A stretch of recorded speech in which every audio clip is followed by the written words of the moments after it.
Hey guys, we're back, and the awesome people over at Phase Shift Games sent me this prototype of Aetherspire, and it's on Kickstarter right now. This is a prototype copy, so the components in here are a bit different than the ones in the campaign, but if it looks interesting to you, definitely check it out. I'll have a link down in the description.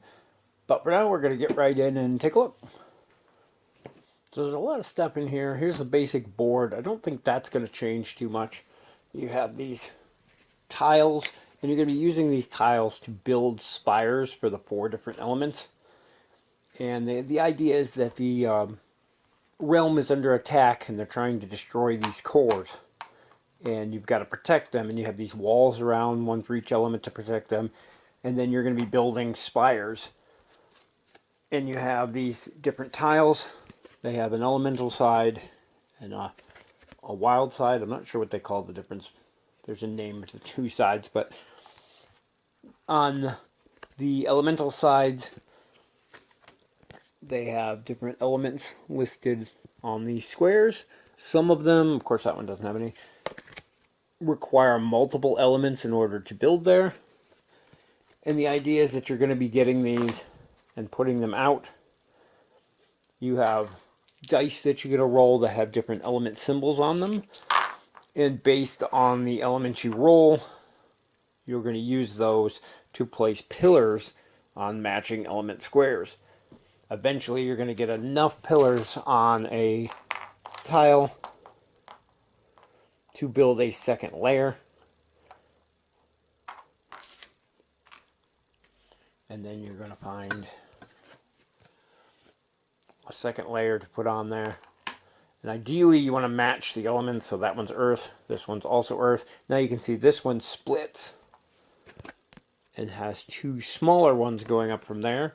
So from then on, your next floor is going to go to one of these smaller tiles. And then you can see these are even smaller, which go on to these ones. And like I said, on one side they have wilds, which you can only get by rolling the burst symbol on the dice, or the actual elements, which you can get from the burst, which counts as a wild, or any of the matching element symbols.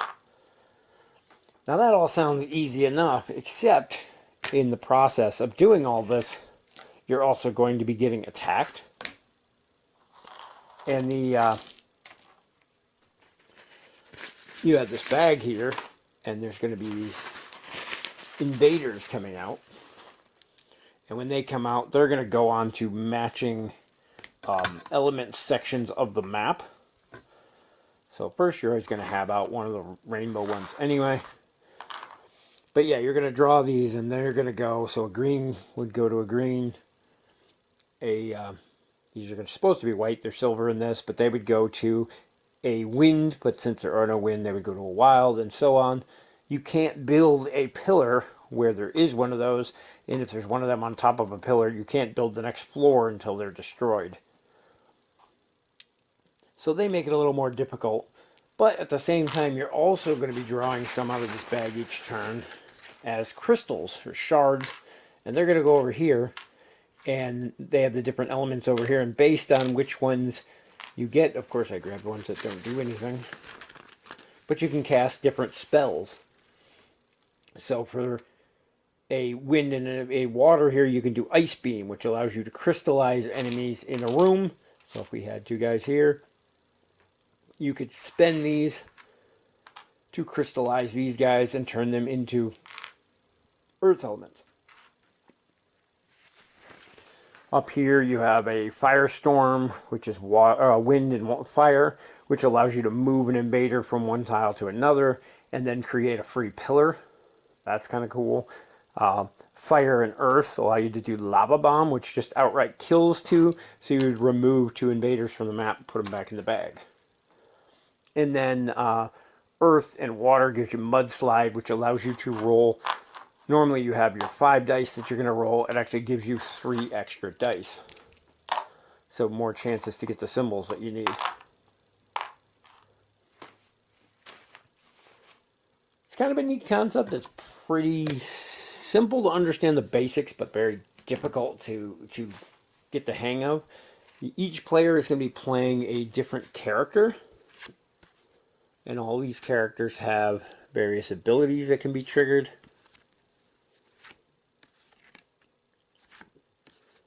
I'm not going to do a whole how to play because there's a lot of those out there already, and things are subject to change. But there's also 4 of these, which are easier starting characters. They have this little diamond in the front. But they give you things like, in this case, you can destroy pillars, which you want to build these up, so destroying them isn't always in your best interest, but it may be to crystallize one of the enemies to get a magic that you need, so you can get maybe a specific color that you needed to trigger something. In this case, you can discard a wind or a wild to gain a crystal. Wind, I believe. And then they always have a bottom one here, which is kind of strong, but usually requires more planning and thinking. So everybody's going to have one of those. And then on top of that, there are these boss monsters, and they have levels on here. So for your first game, they suggest you start with these level 1 monsters, but there's one for each of the elements. And you're going to shuffle these up, and they're going to be randomly placed along the edge here. And at the end of each player's turn, this track comes down. The number here is how many invaders you're going to be drawing from the bag and adding to the board. When you get to this one that's attached up here, this flips over and now becomes active. And they each have an ability that does something. Now, throughout the course of the game, you're going to be building up these spires. Whenever you get a spire 4 floors tall of the same element, you can put the cap on the top, which finishes off the spire. Again, I think these are cardboard in the final version, but they are these 3D print files are available to make these. This will go on top once you finish the spire. So, for instance, in this case, well, just build one real quick. Like I said, I'm not doing a whole play how to play because there's a bunch of those already out there. So we got that. We match up our tile here, so this would have to go to here next. This is a wild, so that could count as spire. This is spire. Now we need the smaller ones, so say we built up these. Hopefully I can draw another fire here real quick. There we go. There's another fire. Couple more pillars, and then our top. Now you can top it with a normal fire, or you can do, there's for each element in these little ones, there's one like this which you can't build on top of, but at the same time it does something cool. So in this case it would destroy 3 of the invaders. So in this case you've got the bottom floor, which is 1, this floor, which is 2, that floor, which is 3, this top makes 4, and then you would put your spire on top. That finishes out our fire, which would destroy the fire elemental boss. Even if he hadn't been revealed yet, they're marked on the back of which element they are. In this case, it's fire. When he's destroyed, you're going to draw, or not draw, but remove 5 of the matching color elements out of the bag, so there's less chance of them coming up. But it still does leave a couple in there. And at the end of each turn, like I said, you're going to move this track down. You're going to draw that many invaders. So in this case, we would draw 3. And we got 2 fire and an earth. They always go on the matching element that they can as high as possible. So in this case, we're going to put 2 fire here and an earth down here. Now, if you notice on our map right now, we don't have any wind or water. So if we were to draw wind or water, like we just did, there's no place for them to go. So what they're going to do, the wind, is going to destroy the wind shield. But it also kills him. So those are removed. This goes back to the bag. Same thing with the water. It's going to remove the water shield, and he'll go back to the bag. And then our last wind, because there's no place for him to go, and there's no shield now, he removes one of these cores. If all the cores are ever removed, the players lose the game. So you're going to want to keep at least some place of each element to put them and to keep that from happening. There are ways to regenerate ether cores through various abilities on the backs of some of the tiles. There's also, every time you complete a spire, like we did here, the red one, there's these tokens, and you're going to get to grab one of these tokens each time you finish a spire. And this one rebuilds all the shields. This one lets you roll an extra 4 dice. That lets you draw extra tiles. That lets you draw extra shards for the mana pool there. So those are going to help you out. And like I said, on the back of these, there's various abilities that are going to help you out as well. Destroy, draw extra tile. Somewhere there's one that gives you an extra ether core, but I don't know what that one is. Right there. Gain an ether core. Now the thing you got to watch with these is like with this tile where we put it, we have the 2 spaces to build. Let's see if I can find another one of them to show for an example. Of course there aren't one. There we go. So in this case, we put this on as a floor. Now we can go to these smaller size floors. Whereas if we put this one, we've got to use another one of this size floor. So you have to keep that in mind. When you do something like this, you keep this cool ability, but now that side's dead and you can only build on this side. So you have to keep that in mind. The other interesting concept that takes a bit of strategy is that there are 3 bases here where you can put a base tile down. So you got this one, and this one. The catch is you need 4 towers. So one of your towers is always going to have to be at least 1 extra floor. And like these ones, that's a full tile. You're going to have to put another full tile on top of that. So you got to pay attention to what ones you're using as to what you're going to build off of. So like there, we got our water tile. We build our second floor with this. I'm not going to bother putting all the pillars in, but that'll be your second floor there. Now you can start on this side and say you want to switch that to wind there.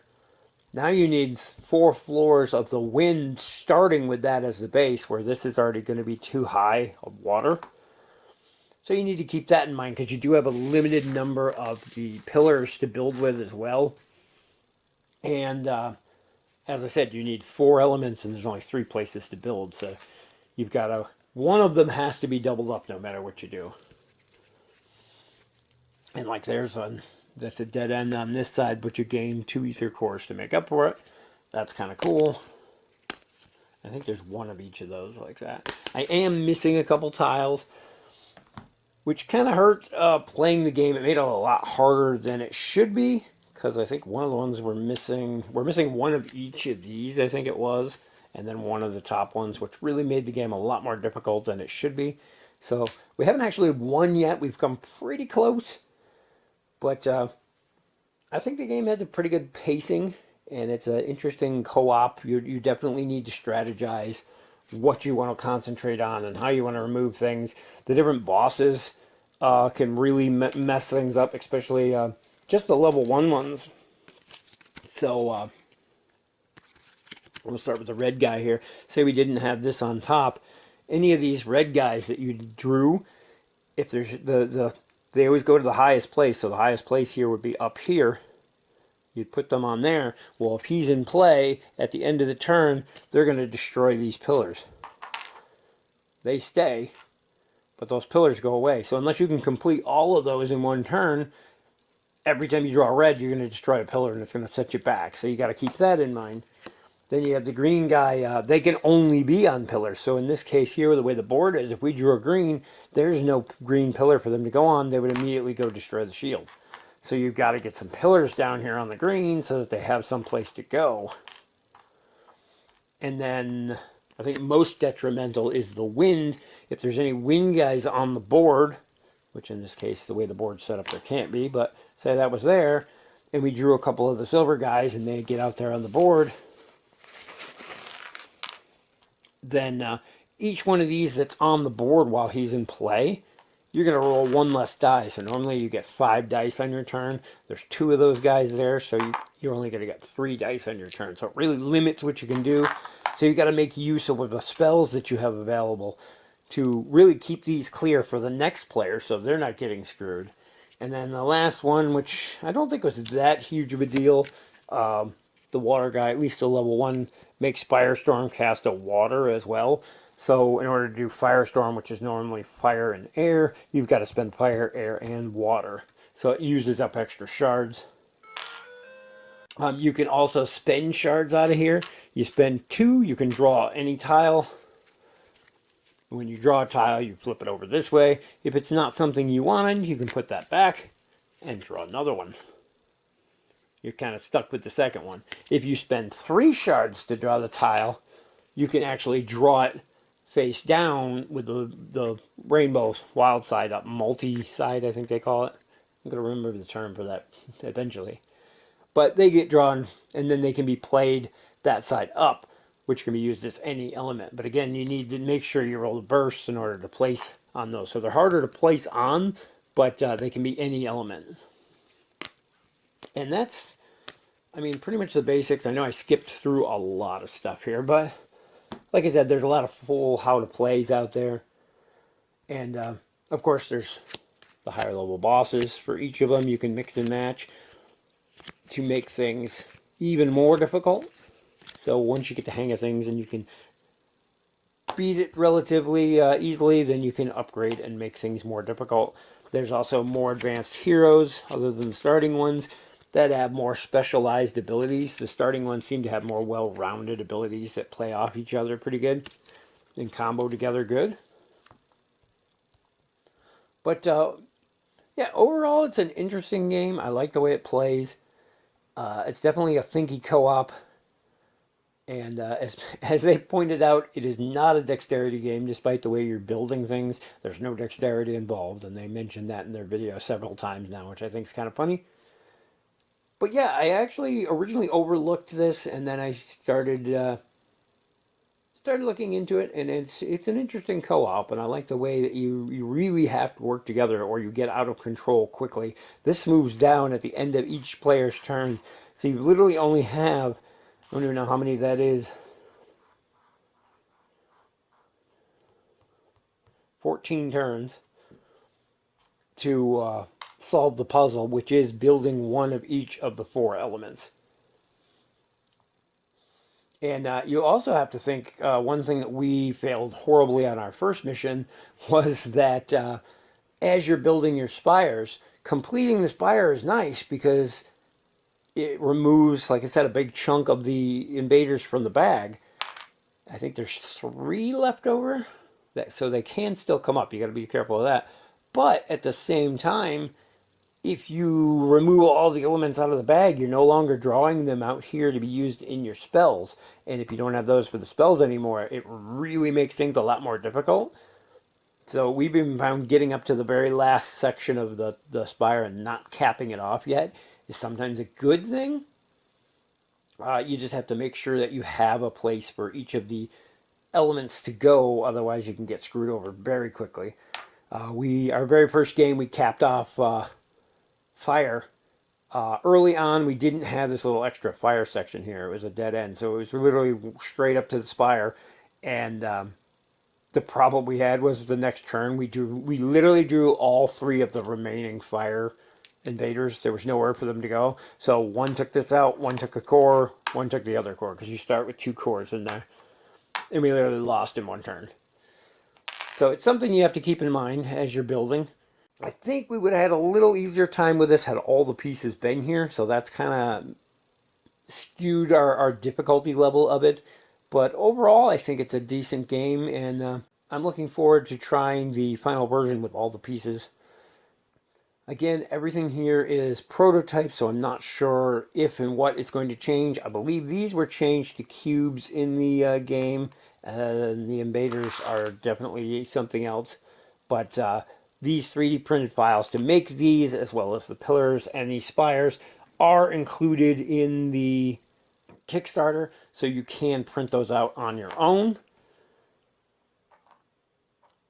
which is cool because I do think these look cool, but I understand the need for change to cut the costs down and things. So, and these days, everybody seems to know somebody who has a 3D printer, or even the local library, so it's not too hard to get stuff printed if you really wanted them. But overall, though, that's a quick look at Aetherspire. Definitely interesting, and looking forward to see where it goes. It is on Kickstarter right now, so if you're interested, go check it out. As always, thank you guys for watching, and we'll see you in the next video.